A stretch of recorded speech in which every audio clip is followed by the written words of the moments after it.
Welcome to Credit Chats, where we deep dive into the financial maze and uncover how everything from your daily coffee to your dream home impacts your credit score. I'm LeBaron, and thank you for joining us. Each episode will explore the ins and outs of personal finance, hear from experts, and answer your questions. So tune in, take notes, and transform your financial journey with us. Let's get started. Hey, welcome everybody to another Credit Chats. Today we have Freed Walton with The Art of Being Freed. And he is an artist, a content creator, and the host of the Art of Being Freed podcast, where he inspires listeners to unlock their full potential through creativity, growth mindset, and personal transformation. As a social media artist, Freed has collaborated with leading brands like Nickelodeon, Nick Animation, the Arizona Cardinals, and the NHL, blending his dynamic visual style with impactful storytelling. Through his podcast and creative work, Freed empowers growth-minded individuals to overcome self-limiting beliefs and embrace their highest potential. His approach combines vibrant artistry, practical insights, and commitment to helping others achieve their goals. Freed's journey exemplifies the power of consistency, resilience, and vision in transforming both personal and professional success. Welcome. LeBaron, thank you. Thank you for having me. That was an amazing intro. Very blessed to be here. I look forward to having this conversation with you.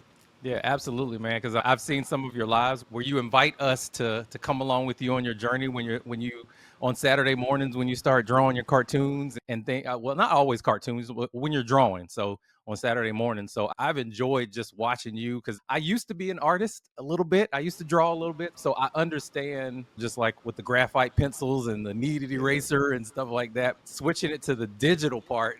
Yeah, Yeah, there you go. I still got the Switching it old to the school. digital part, I haven't really explored that because my path has taken me on a financial path. So thank you for doing that on the mornings, and I've really enjoyed it.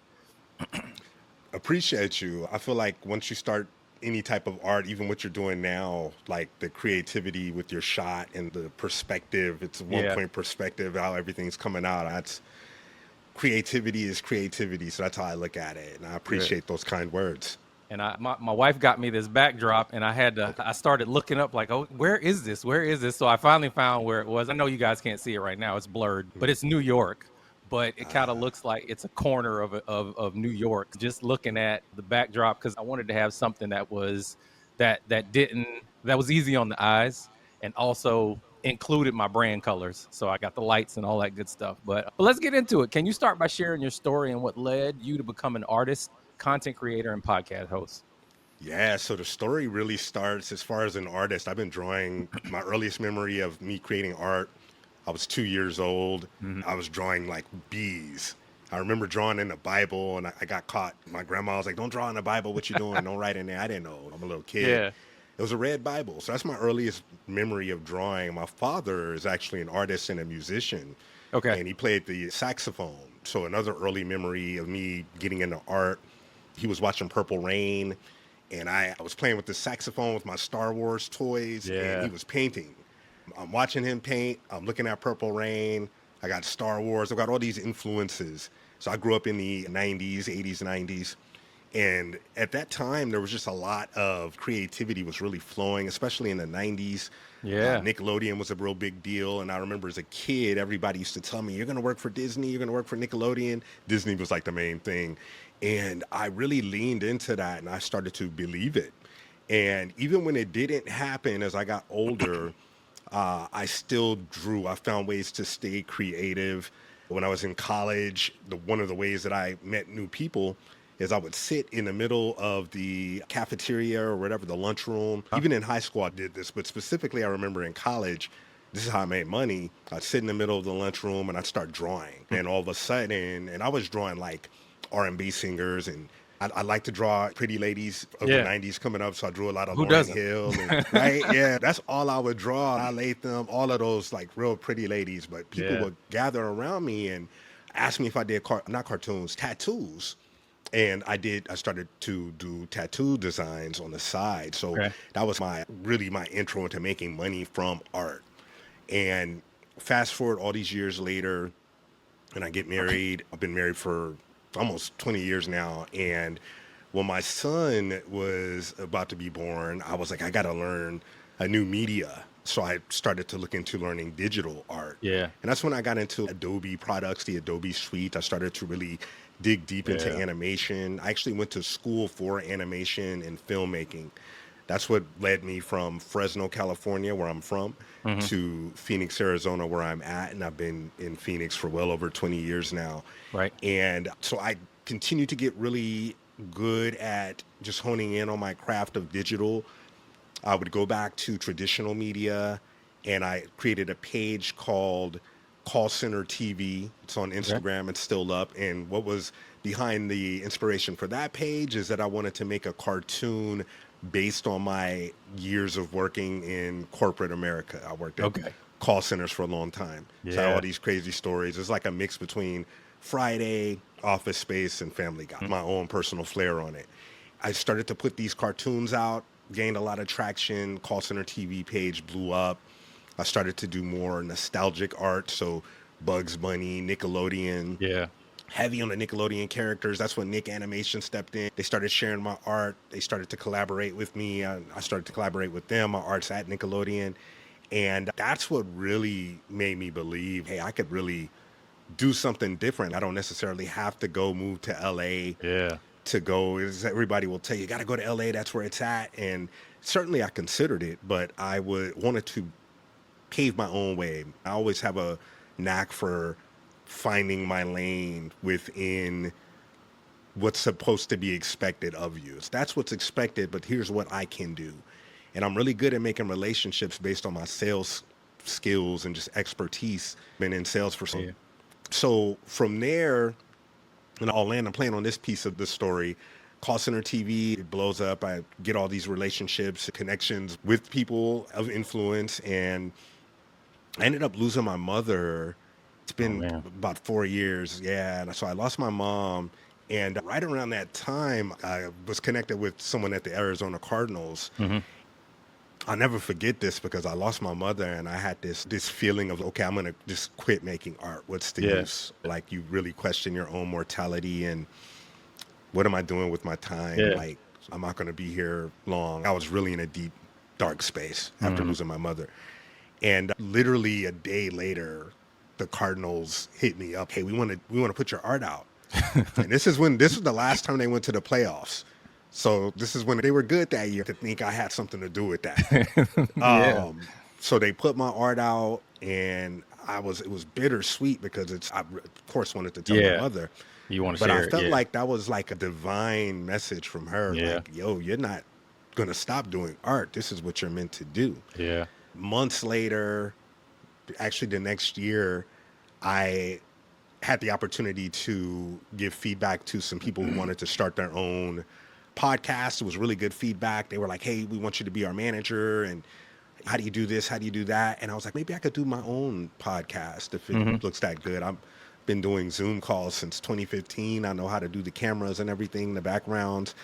And that's where the Art of Being Free podcast came from. And I really wanted to make it a mission to step from behind the pencil. Let me get in front of this art because a Yeah. lot of artists just put their art out there, but no one knows who the artist is. And I wanted to focus on growth mindset for creators because I was going through such a wild place at the time. And fast forward all these years later, here we are. I'm doing Freed podcast or the Art of Being Freed. It's at Freed podcast, but I'm also continuing to make art while empowering other creators to just hang in there like the best ahead of you. Back to a couple of things. Shout out to your dad for being that creative and giving you some of that stuff. I'm a musician as well. I don't know if you can see this snare drum right here, but I'm a drummer. But I've almost been married for 20 years too. Like me and my wife, we've been married 19 years. So this is number 20 years. So in October will be 20 years. Nice. So Congrats. congrats to you and your wife too. Thank you. But yeah, I had a similar thing go on too with my stepfather, which is my pop, but he's been in my life since I was 8. Around the same time that I was looking to get into this financial field, I was like, I don't know actually what I should be doing. What's this going to be? And of course, like you want to share the good parts of your success with your parents, and I think it was 3 years ago he passed, but just like with the writing of the book or the podcast or whatever it may be, definitely understand. It's, I wanted them to be here to share this with me, but at the same time, I understand that they're probably helping me get here. So it's bittersweet. I understand that completely. But Absolutely. They're and you already guiding told us me what still. inspired. Go ahead. No, they're still guiding us. Man, our ancestors, they're all guiding us. How did you develop your unique style of combining art with storytelling? It goes back to the way that I combine my art with storytelling goes back to my sales skills. Like I moved from Fresno. I didn't really have a lot of jobs in Fresno, and I come out to Phoenix, Arizona, and all of a sudden it was really easy to get a job. Oh, And I got my first sales job. I didn't even know it was a sales job, but I got it and I was really good at it. yeah. And I had a really good organization that I worked for, and they had a really thorough training and they taught you the art of storytelling. Like Hmm. people buy a lot of times based off of story. And I was able to take that and combine, plus work just growing up, watching all the different TV shows and movies that were very captivating. They kept me hooked, and a lot of Yeah. that was story as well. So I already had a genuine interest in being able to create art and tell a story. And one of the biggest pivots I made with my own art was learning how to draw in perspective, because you could tell a story if you can put a character in a space or in a place. Yeah. So that's like, even when I draw now, I'm always thinking like, how can I make? I've got characters in the back. I got Sonic, and they're just there. What Yeah. can I do to make it pop a little more? So it came down to just my knowledge of watching movies. Like when I'm watching shows with my wife, I could tell her what's going to happen. Watching shows with my son, I'll be like, hey, this is what's going to happen next. He gets mad. Why'd you tell us? Like, I don't know. I never saw it. I just figured that's what it was going to be. Yeah. And then just again, I went to school for filmmaking and animation. So that and the sales, like it just all like intertwines. Yeah. And doing that and packaging it for kids is also something that I'm a little passionate about as well, because with the financial space, we always have learned that's grown up stuff. That's grown up talk. But understanding that there are people out here that learn this stuff young and they become prodigies, and with anything, if you learn to play piano really young, like you're gonna be better off doing that stuff. So regardless of whether you think it's grown up information or not, my objective, and I mean for the future, is to package this credit stuff for kids in an animation style. And I talked to one animator about it, and I know I got to get the storyline down, and I got to get the voiceovers before you do the drawings. But that's something that is on the horizon to make sure that kids start thinking about this stuff early, because it's inevitable. Like you're going to need lending for something. And if you stay in America, if you go abroad, I know there's different pockets of financials abroad, but if you stay in America, you're gonna need some sort of lending at some point, and you're gonna use your credit at some point. So getting them these concepts early, like delayed gratification, paying your bills on time, doing things that are gonna be habits that you have to form in the future, is one of the things that's on the horizon for me and in the future. I really like that. That's dope. Especially like financial literacy is not really taught. I don't feel like they teach consumerism more than anything. I Yeah, mean, when we were growing up, yeah, they wanted kids to buy toys and cereal, and obviously we couldn't do that, so we were right. bugging our mothers for, hey, can you buy me this toy? Or so Exactly. I feel you on that for sure. Yeah, and financial literacy is like a trial and error thing. And even though there are initiatives, because I'm in Florida, there are initiatives now that they say that you have to have some sort of financial literacy class. But it's what does that mean? If you tell me I got to have financial literacy class and I teach you how to write a check, then that really qualifies as financial literacy. Okay, True. but there's no parameters around what we have to teach. And the lending game is so predatory to where they go into colleges and they start giving you credit cards to people who don't know how to use them, or people who haven't had them before in their lives, and they have all of these tables and they're paying the institutions to be there. There's something wrong. It's okay that if they're paying them that much money, they know something that we don't. Absolutely. It's wild. But yeah, that's the crux of it. But and when you're talking about being an entrepreneur in this space, and I don't know if it's not uncertain funds, it's just irregular, like getting paid irregularly. How do you balance that with the traditional way because you came from corporate America. You had the 2 week pay or the bi monthly or once a month, whatever. It was regular pay. And then you switch from that to irregular pay. How do you balance your finances and make sure that things are taken care of? Yeah, that's a good question. So I'm still in sales. I did take some Okay. time off. Yeah, I took some time off for a while, and I was able to take time off because I saved a lot of my commission. So I don't have the typical 9 to 5 that people have. If I could do that, I did once upon a time. It was tough. In sales, this is one of those roles where you can create your own paycheck. Right. So balance for me is understanding that what's this is movie Riddick. He says you keep what you kill. You know what I mean? So it's like Yep. every month, like I understand like every day counts. Right. My time management is really big. So balance comes down to time management. I heard this quote from Kobe Bryant, and he talked about his confidence. And the reason why he was so confident is because he prepared, Right. and he prepared ruthlessly. So if I don't have a good month or if I fall short, it always goes back to preparation and time management for me. I've Mhm. always focused on how do I stay balanced? I have to make sure that I'm intentional with my effort and I am aware of how I'm managing my time. I slip up sometimes.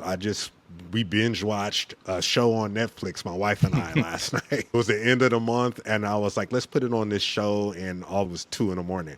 So there's still slip ups, but I give myself time for those slip ups. Okay, end of the month, Yeah. month's over. I live in sales. It's quota based. It's quota driven. So not a lot of people can live with that pressure. If I don't, and we're single income home, which was a challenge to get to because my wife and I both worked corporate for a long time, Yeah. and one of my biggest goals was to make her a stay at home mother Right. so she could raise our sons. But a lot of that came down to communication, and then again, just time management and preparation. Yeah.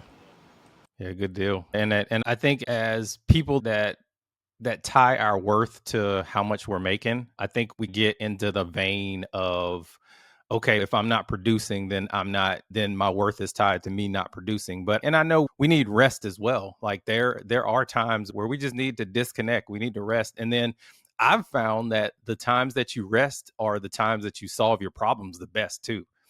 So when you take a beat, you're like, okay, this thing is frustrating me.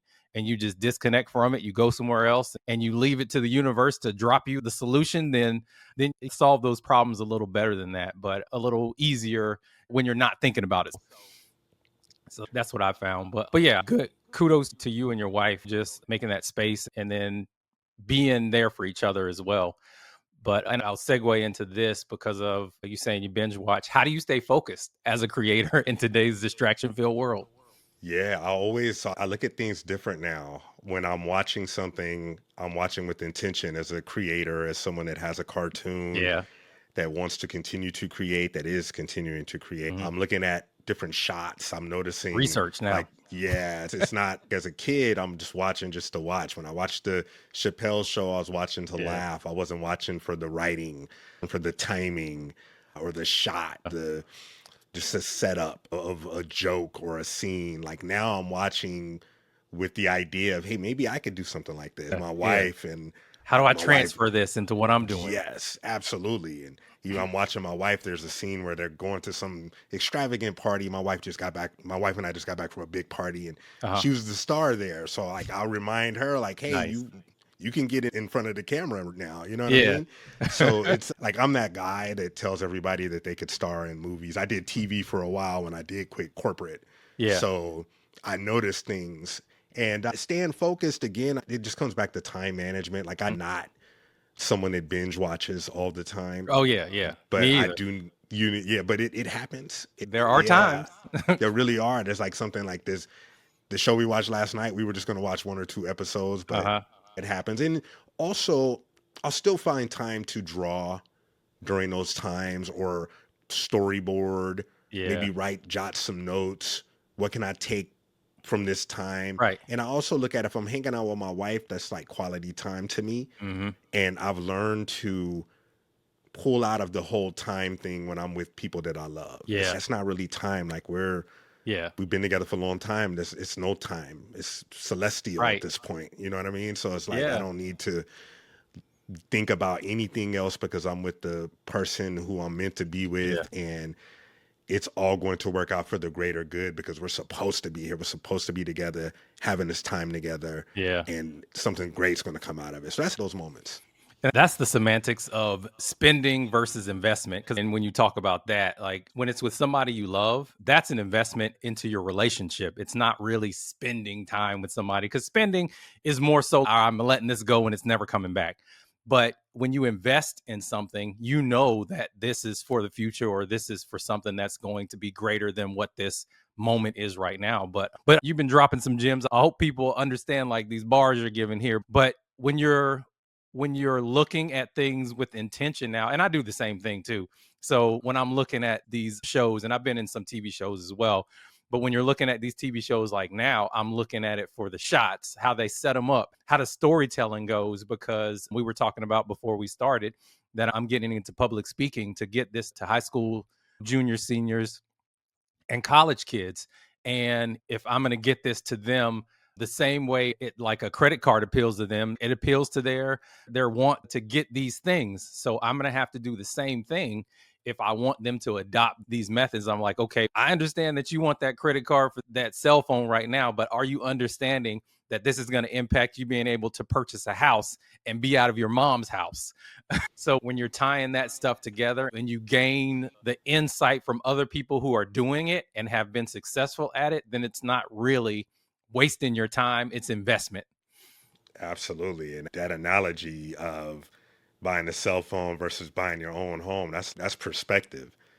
And a lot, I know as a younger person, I wasn't taught perspective. I was just all about Yeah. in the moment now. So I love that. Thank you for Yeah. sharing that. Yeah, and we've like you said, we've been taught consumerism, but we haven't been taught like being frugal and we haven't been taught about financial literacy. And if you have and this is another thing that I was talking to somebody about with relationships, if you have a relationship with anything for a long amount of time, there's going to be some sort of time that you have to cut that off or some time that you have to get from this point to this point, and you have to give yourself grace. I'll use this as an analogy. Your relationship with money will be the same thing as your relationship with a person. Like when you break up with that person and you're trying to do something new or you're trying to change your relationship with that person, there's going to be some time where you got to get it right. So the same thing happens with money. If you've been taught money is for you to be a consumer or money is only it's fleeting or it can come as quick as it goes, all of that stuff that you've been taught, you start to tell yourself now is okay, money is fleeting, money can go as quick as it comes. And then when you're trying to switch that thing, it's going to take you a while to switch it from okay, money can come as quick as it goes. So switching from money goes as quick as it comes to money comes as quick as it goes really changed the whole frame for you, just with your relationship with money. So giving yourself grace is one of the things that I like to tell the kids as well when I'm talking to them, because there's no indictment on you when you're trying to do something new. You're gonna go back to the old stuff, and you just have to understand that okay, now that I recognize that, let's change it. Let's keep changing it until I get a good rhythm of this. And I'm shooting shots in the gym now until I start making them, and then I learn how to make them, and then it's automatic after that. Absolutely. Yeah. Continuing to get those reps in and doing it consistently. That's always consistency is always that's what you want to learn. That's the discipline, really. So I really like that again, that perspective and then that mindset to reframe the common themes. And I also like what you talked about with delayed gratification because again, as someone that came up, all the shiny toys, all Yeah. the cartoons led to the commercials, which made me Hmm. want to buy everything. And then once I got into sales and I'm making all this money, Yeah. it's easy to just be like, hey, let's go and buy a big screen TV, whatever. Hmm. So I really like what you talked about with delayed gratification. I'd love to learn just more about your perspective on how you teach that to the kids. Not trying to flip it around on you. I know you got questions to ask me, but that's just something that that's a strong discipline to really lean into. So I Yeah. really The main focus on the delayed gratification is finding something that they want more than they want the thing that they, like whatever it is, like the microwave generation. So if you're looking at, okay, this gold chain makes me look good and I'll get all the girls. And it's okay if you get that gold chain now, and of course, looking at it in perspective, is the gold chain now more important than you being able to sustain your family? Because you're gonna, or yourself in the future, because you could be paying for this gold chain for 12 years if you put it on a credit card, versus if you understand that you can buy a house with credit versus using this to get this gold chain. So you can buy a house with credit the same way you can buy a gold chain with credit. And if you buy the house with credit, it's going to pay you versus this gold chain that will not pay you. So I tie it to them loving or them wanting to get money, and then showing them how you can get money with these tools that people give you for free for 30 days at a time, and understand that you have to know the rules to play this game. And if you don't know the rules, then you need to learn the rules, and then take those rules and use them to your advantage, because everybody doesn't understand these rules when they get out of school. And if you understand them, you'll be at a better place than 95% of your peers. And they're going to be looking at you like, okay, how did you get a house and you're 19? And not only did you get a house, but it's a house that has 4 units in it, and 3 of those people that are in the units are paying you, and you're not paying anything for this house. So Yeah. switching that frame and letting them know this is something that's possible for you. And they're like, I didn't even know that was possible. Now that you understand that it's possible for you, you're like, I need to learn more about this. That's amazing. And that's, again, you talk about the microwave one and now. That's an example of perspective. You can have the house or you can have the chain. I really like that. One of the things I always did, if I want, the way I look at delayed gratification, if first of all, you're on a whole different level. So shout out to you for that. I'm just thinking if I want something, like I want a TV, my TV broke. Yeah. Thinking about it, I let a couple days go by. If I'm still really thinking about it, okay, let me let another couple days. If I still really am thinking about it, then I need to go do some research and get one. That's just an example. Yeah. But a couple days go by and I like a game video. I'm a big video game. When I can, it's tough to find a time, but Yeah. Yeah. I'll let some day that game will come out. I stopped buying new games but I would, We're almost the same when it comes to yeah, that. I'm just like, I don't need to be, buying new stuff that's like $75 for some 2K or yeah, $120 just to get some VC or some whatever it man. is. It's crazy, but Yeah. I would give myself a couple days. This is how I got out of the gaming because I would give myself a few days to, hey, do you really want that? Is it really that necessary? Mhm. So that's how I would look at delayed gratification. And then I would set up a goal like, okay, I do want this, but now's not the time. What's a milestone? What's a Yeah. goal? What's a date? What do I need to sell to get there? So being in sales is a different part of being a different like perspective to how I spend. The checks fluctuate from time to time, but I'm also responsible for my earnings. So if I really want something bad enough, I'm going to put in the time and Yeah. effort and energy to get it. But even in that vein, I think that's parallel with what I was saying. I just explained it differently. Is Yeah. okay, I want this video game, but what do I have to do to get this video game? Because you're tying, okay, there's some sort of time, money element to me getting this. And I'm just going to the future time, money element. So like this gold chain, it's going to take me 12 years, which is a long time for me to put in time and money for me to get this chain. And you're like, okay, before I do that, how much time does it take me to get this game? Okay, it takes me 4 hours to make enough money to get this game. Is my 4 hours worth that? Or could I use this 4 hours to make more money doing something else? Nice. I'm taking notes. You know what I mean? Got to. Yeah, but and like I said, I would love to work on some animation when it comes to getting this to the kids. But and the thing that I'm using as analogies would probably be a lemonade stand, because you can not only use the lemonade that you get from it with the materials that you have to buy, and then using credit from that point to make more lemonade stands, but then understanding that credit is not free. The longer you hold it, credit is not free. It costs more the longer you hold it.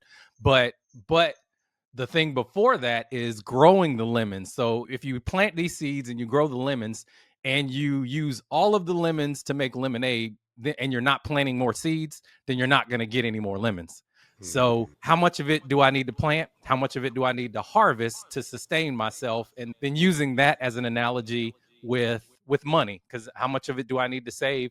But not in the aspect of saving money for a rainy day, which is another scarcity mindset, but you're saving money to invest it. It's okay. If I'm saving this much money, I can invest it. And this investment is in my future so that in the future, I have less work to do to make money.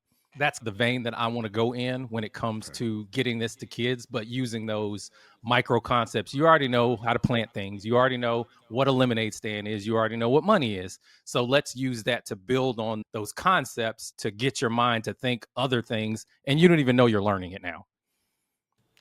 That's dope. Yeah, animation. Pardon me, animation is like a big deal for me. Again, I went to school for animation, so I believe that concept, the concept of a lemonade stand, and just those different analogies would really connect with kids. So that's some noble work that you're doing. I'm excited to see it. Yeah, yeah. And I would love for you to be part of it too. Yeah, I use Adobe Character Animator. Okay. So if I don't know if you are familiar with that, but I have it's the Adobe suite just because I'm part of a nonprofit that uses a lot of Adobe stuff. But yeah. like for me, going from because like I was telling you before, I do some church stuff and doing editing videos, but going from Final Cut to trying to do some Adobe Premiere, it's taken me some learning curve to do that. And being a solopreneur, you're limited on time to learn things, but at the same time, we understand like there's stuff that we're gonna have to learn, especially if we deal it out to other people. Then we're going to have to learn how to at least manage it so that they're not taking you to the bank and telling you like it's going to cost you way more than what it will. So I'm doing that now, just trying to figure out because I know Adobe has way more. Once you get into it, it'll be a better platform for me to send out things to other people because a lot of people use it. So I understand that in that vein, but it's just the learning curve of learning from one platform to the other. It's tough, especially with Adobe. I started training with Adobe Suite back in 2010, and it's continued to evolve. And now with Yeah. the whatever the Creative Suite, that's all cloud based. Yeah. They Creative keep Cloud. coming out with stuff. Creative Cloud, there we go. There's a lot there, but this Yeah. has inspired me because when we wrap up, I'm definitely gonna go into Character Animator and put these characters together and see how I encourage you to try it. It's a part of the Okay. creative suite, so it's really easy to use. It just maps your Character creator. face. Okay. Yeah, it maps your face. So like the way I'm talking now, Mhm. they will have a cartoon character that will be talking and moving along with me. So really cool. I hope that helps.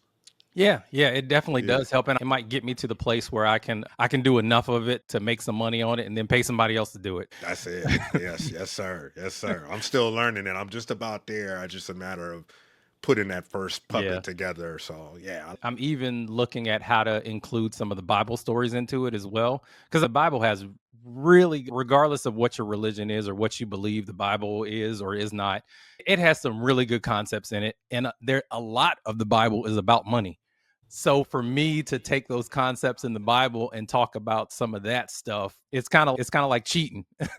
So like I could take these concepts right from the Bible, which has a public domain territory, and use them in my stories. And not only am I giving you concepts to be a good human, giving you concepts to be a frugal human that is giving to society, making jobs and giving back versus a consumer who's always taking. yeah. So yeah, what is the biggest lesson that you've learned from working with major brands like Nickelodeon and NHL? The biggest lesson I've learned from working with major brands like Nickelodeon and the NHL is that it's possible. And there's always this point where you feel like it's just impossible. At Hmm. least that's how I felt. I'm Yeah, in Arizona and these brands are on TV and or on social media and they've got hundreds of thousands or millions of followers. And yeah, once I found out that I was able to do it, I was like, anything's possible, mhm, especially when I got started getting paid for it. So I think that belief, that faith, yeah, have faith. Like I always think about have faith in God and have faith in your gift. And that's what really allowed me to lean into that. So that's the biggest lesson I learned was just it's possible. Like yeah, yeah. people would tell me it's not possible. And I'm from Fresno, California, where it's a very small town. Right now it's a lot of it's still the same as it was 25, 30 years ago. Yeah. And I remember when I was leaving Fresno, people were like, no, you're not leaving Fresno. You're staying right here. And I never forget that. I'm like, what do you mean I'm staying? You're going to be here. So those limiting beliefs that can be instilled within you at an early age can make you think that things are not possible. Yeah. But I will tell you, it's definitely possible. Whatever you want, if you really want it, it can happen. And what's wild is that I created positions that didn't exist. I remember talking to Yeah. the social media coordinator with the Arizona Cardinals at the time. He's since moved on, but they didn't have an artist, and they have one now. Right. But that wasn't there. It was just an idea.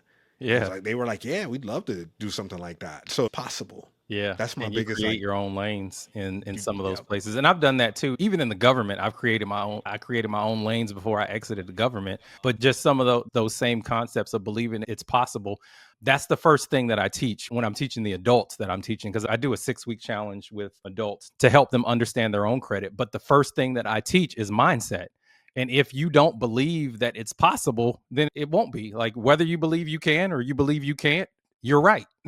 So that's the first thing that I teach when I'm talking to people about these concepts of money, whatever it is. It doesn't really matter what you're teaching. The first thing has to be the mindset. absolutely. That's what's Yeah. up. So we on the same page there. Yep. Yep. And so, why do you believe art is such a powerful tool for personal growth? Yeah, that's a great question. To me, art is such a powerful tool for personal growth because it invites everyone. Art to me is spiritual. Hmm. It's not about color or race Yeah. or gender. It's It's about inclusive. humanity. It's all inclusive. And I've met some of my best friends through art because I was a very introverted person. I still am. Yeah. And art allowed me to just have people gravitate towards my gift. Yeah. And we became best friends. And it allowed me to get out of my shell and understand that I have a gift that brings people together. And that if I continue to exercise it and showcase it, more and more people will become inspired. And I've met a lot of people who I didn't know were artists, Yeah. but they are because I shared my art. Right. And it inspires kids as well. You talk about the cartoons that you're creating for the children. I've got two young sons, 13 and 19, and they inspire me to keep going and keep creating.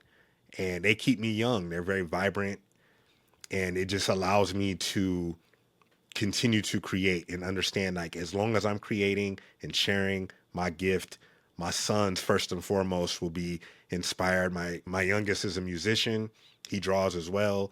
My oldest is a martial artist. Okay. He teaches taekwondo. He's a second degree black belt. Nice. So art for me is deeper than visual medium. It's music, it's martial arts. Yeah. You It's know, it's creativity. deep. It's creativity. Yes, Yeah. sir. Yeah. So that creativity, as long as you're creating, you're bringing life to something, and that's going Yeah. to always allow you to grow. And a fun fact, I'm an introvert as well. Okay. Okay. Yeah. But I realize, like, my creator, the divine God, he's putting me in spaces to where I can't be in the background anymore. And the knowledge and the lessons that I've learned and the story that I have to tell to other people, it won't allow me to be in the background anymore. And I'm getting more comfortable with that, because I would hate for people not to get this message more than I hate to be in front of the camera. That's beautiful. A city on a hill cannot be hid, Yeah. right? So just shining. You're always shining, and that's how I see it too. Thank you, I've man. always been shining, but it's like now it's like I'm recognizing the Yeah. shine. The Check darker it, it gets, the brighter you get. yeah, I like that. I like that. There we go. Yeah. But and back to one of your points too, us as men, we really, it really takes us a long time to lose that fire for being like a creative or keeping us young, because we do things like play video games and we watch cartoons, things like that. And there are situations where we have to seemingly grow up to be in the spaces, but it's a lot easier for us as men because we don't think about a lot of things the same way or overthink. And maybe not all men, a lot of men that I know, we don't overthink things. As far as I can have fun, and then that's all it is, me having fun. That's it. And I think us being able to bring our women into those spaces and say it's not all serious business all the time. Let's have some fun. I think that does keep us young, and laughing is one of the things that is medicine for me. I agree. And that's where the creativity comes into play for me. Like my wife's involved. My wife, we play video games Yeah. together. So we talk about investing versus spending. I want to invest in creativity and in growth. So I really like that. Yeah, yeah. We talked about this a little bit, but if you have any more nuggets on this, how has technology influenced your creative process? Oof, technology's influenced my creative process through understanding that there's always more. I'm in the IT space Yeah. as a job, so I work in technology. Yeah, me too. So I'm you too. Okay. I help people get certified in different technologies and just different types of software. And I'm always looking for what's new. Hmm. So technology's always allowed me to stay fresh. Okay. Like there's always something new. Oh, Even if I just learned something, yeah. it's already outdated. Yep. So I'm not necessarily chasing what's new, but I am seeking to attract what's new that can impact me, Yeah. that will allow me to impact others on a larger scale. But just So, understanding that there's more to learn is a lesson in itself. Is I have not arrived. There's more to learn. yeah, I can always better myself and improve. Not to say necessarily that I'm going to be chasing, like you said, you don't have to chase anything, but at the same time, you do have to understand that there's more out there. there really is. And I always tell people, I don't know what I don't know. I deal with people who want to get trained up on Yeah. technology. And I know AI, I've been training in AI since 2018. And that was Okay. like before it became like a huge thing.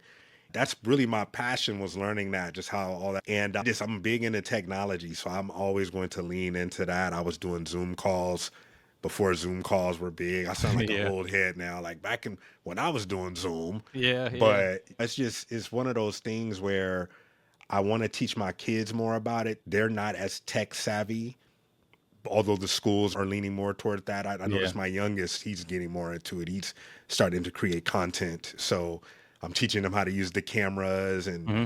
how to do the multicam and how to act and when to press certain buttons. So Yeah. that's cool. My oldest, though, he's more old school, even though he's only 19. He's more old school. He doesn't get on the computer like that. He's super introverted, but I do believe technology is very important right now. It's always been, but more than ever, it's imperative to embrace what you don't know, have a curiosity about how things work, not just what people are doing Yeah. and jumping to what, hey, here's the newest tool. Why is this the newest tool? Why are people using this? Right. What are the alternatives? Where is this going to be going in 5 years? Yeah. How can you use this to benefit you?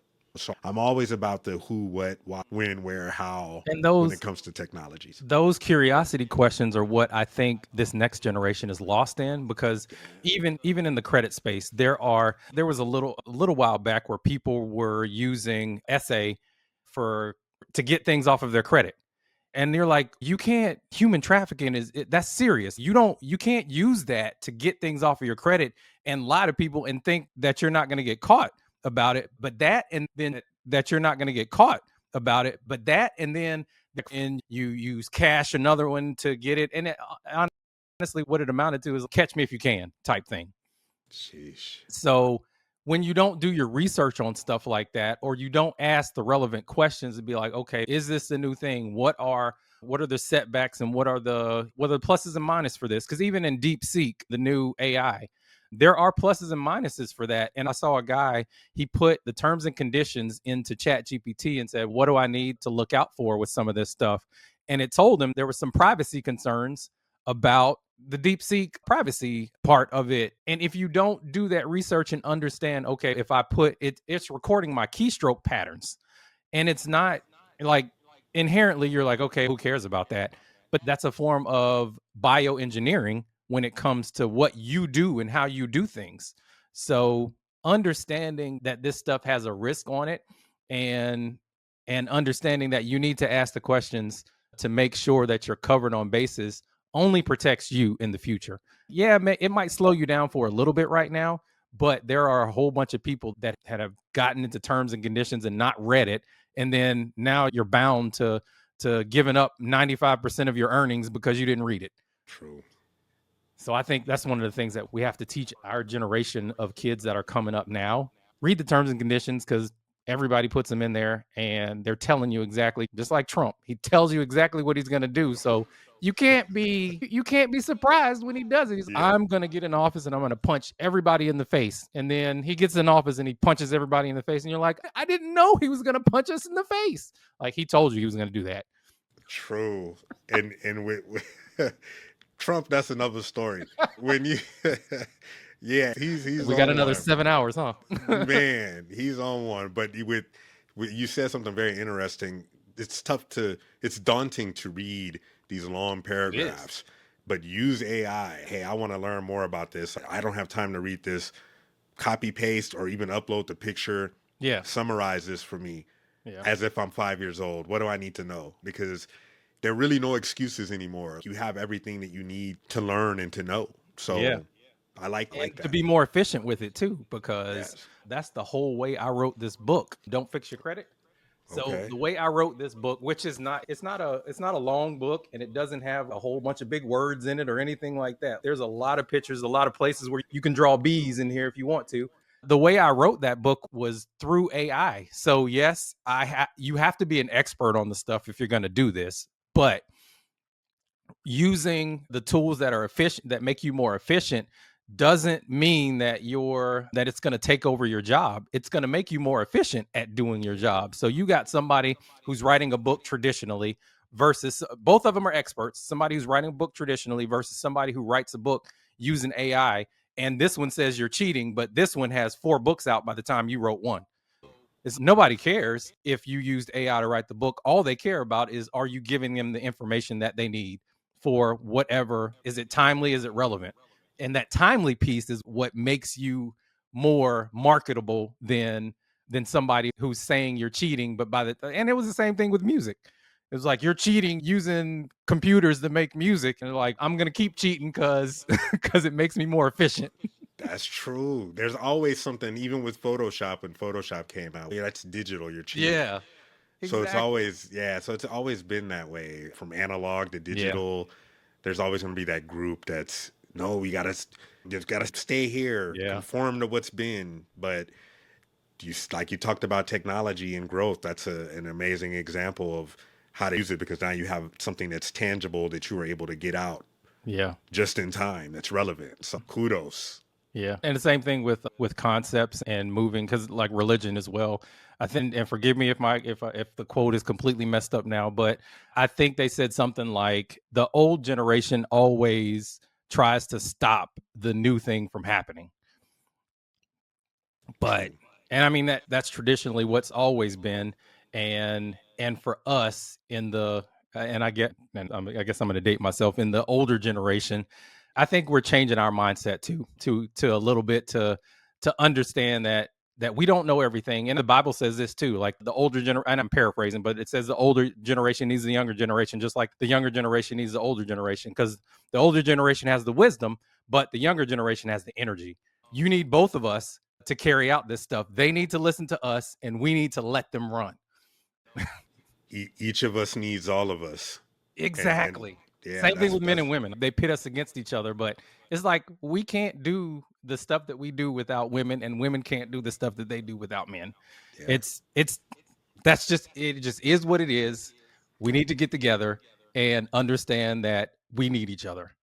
we do. My wife was gone for a couple days. She had got a part-time gig here helping her mother out, and she was gone for 2 or 3 days, but it felt 2 or 3 weeks. Yeah. I realized how much she means to the home, to Yeah. the house. She makes the house a home. You really learn to appreciate your partner and when they're not around, and just any family in general, anyone close to you. But men and women, certainly, we need each other. It's never about pitting one against the other. Yeah. It's a collaboration. It is. It Yes, is. sir. Yes, sir. How can aspiring artists find opportunities to collaborate with major brands? That's a good question. So aspiring artists can find opportunities to collaborate with major brands by consistently putting themselves out, not just online. Find local opportunities. Yeah. I work with the Creative Center of Scottsdale, and what they do is they have these art shows, and they'll often collaborate with local restaurants. That's an opportunity right there. So now I'm immediately connected to a local restaurant. They put their stuff out there. I'm a part of that. Maybe another restaurant wants to commission me to do murals. So Right. it's deeper. That's where it starts, and it could be a major chain that's owned by someone locally. Yeah. So I think I went in with big dreams. I want to work with Will Smith and Nickelodeon and all these guys, but it doesn't have to start on that grand of a scale. Mm-hmm. He could start locally. I did an art show years ago, and I had an opportunity to go on the news and promote my art. Mm-hmm. And it was me and a bunch of other artists. But because I had a picture of Simba, they focused on that. So when you do have an opportunity to get in front, make sure you're ready with your best and Right. also have a story to tell. And you build a story through by consistently showing up. How people are following you, they see you showing up every day or every week, something consistent. That's how I built my Yeah. brand, just by showing up consistently. And then all of a Yeah. sudden, I'm connected to Nickelodeon. I'm connected to the Cardinals and Mm-hmm. different people in Hollywood, and all these commissions are coming up. So it really comes down to the goal. Do it because that is your goal. Like at the time, that was my goal. I wouldn't say that's my big goal now, but whatever it is that you really want to do it because you really want to do it, not because you're feeling forced to do it because someone else is doing it. And it might take some time for you to log off and really connect, get grounded offline, because that's where you can really truly find yourself. Yeah. Comparison is like the biggest, they say comparison is the thief of Thief of joy. joy. Yeah. Yeah. So like if you're very confident in yourself, just certainly show up every day online. Either way, there Mm-hmm. are going to be other opportunities. They talk about invisible commission in sales, where, and I'll wrap this up as quick as I can. You make sales, but it's deeper than making sales. It's like, how do you make those sales? You prospect, you Mm-hmm. work on your craft, you work on your pitch, your demo has to be solid. You work on those offline hours for yourself. That's invisible commission. So when you're making your art, you train, you watch different videos, find two or three artists that are really good, find different techniques that you can Yeah. implement into your own, and then start to show up consistently. Share your art online. Don't worry about getting all of these likes. Just show up every day. Share your art online every day. Yeah. Find people locally that you can collaborate with, and be more of a well-rounded artist. Don't put all of your eggs in one basket. Just because you're not maybe popping online, you could be doing your thing offline Mm-hmm. through these different relationships that you're building. It's all about relationships. So Yeah. that's why I decided to do the podcast, because as just an artist, it's cool. But if I can be more well-rounded and people can understand who I am as an artist, Mm-hmm. that's going to give me more opportunities. So Yeah. if you really want to put yourself in front of major brands, lean into the soft skills as well, Mm. just the art of communication Yeah. and Yeah. building relationships with people. That's going to take you a very long way and get you in a Yeah. position to become a partner of a brand. Yeah, that's my Nice. advice Nice. on that.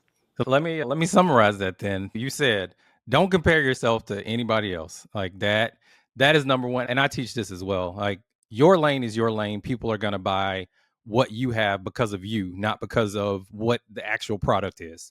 So 12 people can be selling the same hamburger with the same exact ingredients, and somebody's gonna buy from you for a reason that has nothing to do with the hamburger. Yes. So don't compare yourself to somebody else. Then building yourself in the unseen is going to get you to the seen parts. And I think somebody, and I saw this on Instagram, somebody summed this up really well. It said, champions aren't made in the ring, they're seen in the ring.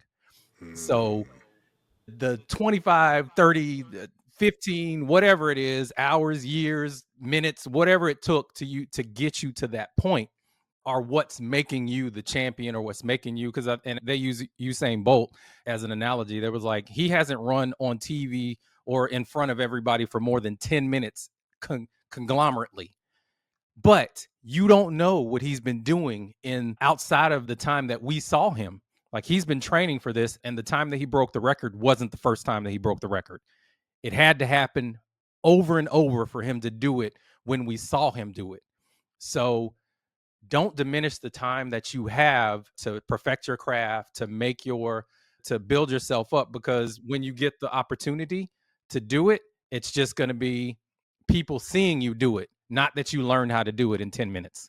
So those are really good things that are going to get you some in front of brands, and also doing the local thing and not keeping yourself to one modality is the last thing that I think I heard you say.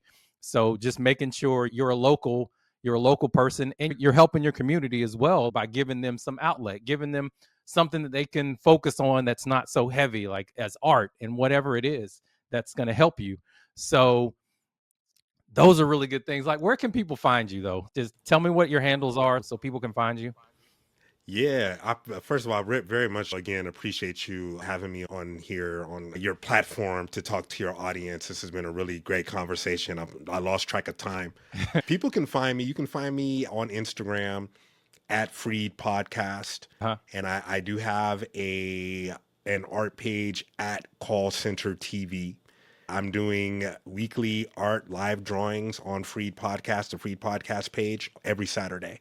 Yep. Yep. And then It I sure also does. have And my I've been on some of those. Yeah. yes, sir. That's very cool to do. And then I'm on YouTube at The Art of Being Freed. Okay. All right, cool. I'm gonna put it all on the screen here so everybody's gonna be able to see it and whatnot. But I appreciate you saying yes to the podcast, and I thank you for coming on. I think we're very parallel as far as, and even though we're in two different veins, I think those can intersect here in the near future, and I look forward to that, man. Appreciate you, LeBaron. Thanks for having me on Credit Chats. It's been a pleasure for sure. Thank you, man. This has been another Credit Chats, and we will see you guys next time. Whoa, whoa, whoa. Were you about to leave without hitting that like and subscribe button? I mean, you'll be back, right? So why not save yourself the hassle and just do it now? It's like putting your keys by the door, or packing your lunch, or packing 3 days before your flight and not the night of. It just makes life easier. Oh wait, did you just do it? I knew you had it in you. I appreciate that. See you next time. Same place, same channel. And remember, everything you need is inside of you.